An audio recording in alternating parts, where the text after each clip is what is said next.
ما خود را در برابر عرب اگر فرهنگ خود رو خوب دانیم هیچ وقت در برابر عرب خود رو بیچاره احساس نمیکنیم. زیرا من دو مثال گیرم. ببینید، یکم من همین امام بخاری، امام اسماعیل بخاری از همین بخارا تاجیکی 100%. بزرگترین کتابی مسلمانان را از انسان ها امام بخاری تدوین کرده است. ولی بعضی ها هم خیلی گپ برآمده است که میگن که بعد قرآن دوم کتاب مهم. قرآن که طبق اعتقاد مسلمان و از عثمان آمده، مؤلفش دیگه حسابش جدا، با او مقایسه کنیم رقابت ناسالم میشه، او حسابش جدا. لیکن از همه کتابایی که انسان تدوین کرده است، بزرگترین مهمترین کتابی که در مسلمان ها است امام بخاری آفریده است. خب این افتخار ما در نزد همه مسلمان. عرب های با ایمان و با انصافش باشه اگر گویی که من از ماوراء النهر نبیره های امام بخاری خسته از پیشانیت بوسه میکنه، میگه شما از نسل امام بخاری اسلام نجات داد.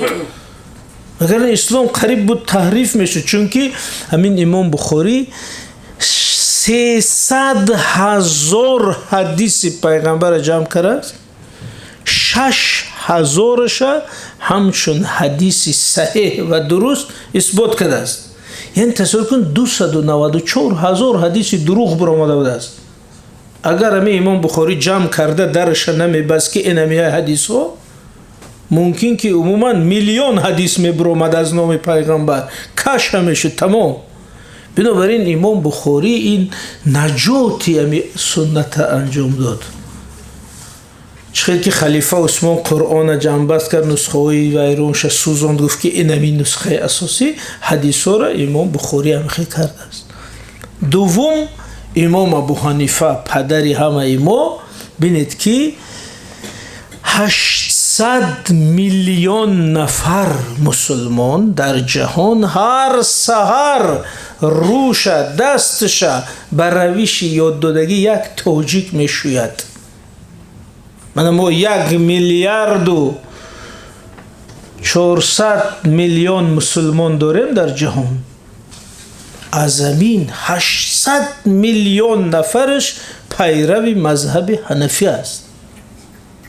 یعنی شما تصور کنید که در این جهان 800 میلیون نفر هر سحر میخیزه، دست روش به طریق یاد داده یک تاجیک میخوند، نمازش به طریق یاد داده همی تاجیک میخوند، زندگیش مرده و زندهش به طریق یاد داده همی تاجیک گور و چوب میکند، نکاح و توی و مراسم و همش به همین میگذراند.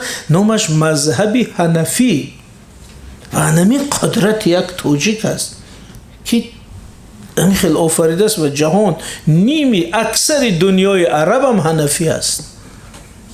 بنابراین ما اگر احساس کنیم که من نبیره امام بخاری، بابای من حدیثای پیغمبر تدوین کرد که تو امروز خوانده استادی، از گم شدن نجات داد. من نبیره امام ابو حنیفه، بابای من ساخت از این مذهبی بزرگترین اسلام که تو امروز در او پیروی. اگر اینمی افتخار باشه پیش یک عرب است یا افغان است یا کسی است که میبیا از اینترنت یک حدیث عروسی را یاد گرفته است، میبیا به تو یاد میته اسلام چیست. شما میگه برادر من نبیره هو از او ریشه من به تو یاد دادگیم اسلام. بنابراین در همین فرهنگ دینی هم ما کم نیستیم از کسی.